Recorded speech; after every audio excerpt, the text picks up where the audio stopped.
So when you're using our ride-on lawnmowers, there's a few basic kind of safety things and ways for you to make the most out of it while you're using it. Obvious safety things: wear your earmuffs. They're loud.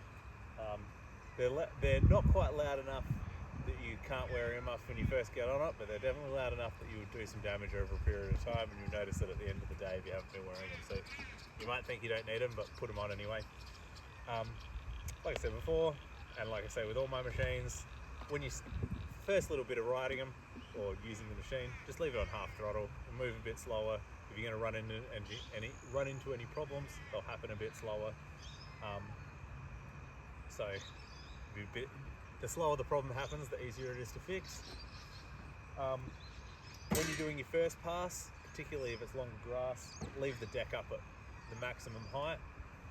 Again, you clear it, then you can kind of see what you're doing and then go over it again.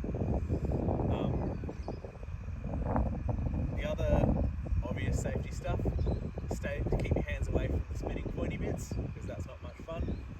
And then the last thing is when you're cutting, pay attention, and this is kind of going to be the same with any mower, is the more pressure you're putting on the blades, the harder the machine's going to work, the slower you're going to move, the less you're going to get done in a period of time. So pay attention to where your waste is going, because if you're obviously I've got this type of mower throws out the side. So let's say I'm mowing and all my grass is on this side and it can't eject the waste. Two things are going to happen. When I come back and do my next pass, I'm cutting the stuff I've already cut up, so you're going to wear the blades out faster, the machine's going to be working harder, going to go slower, all that kind of stuff.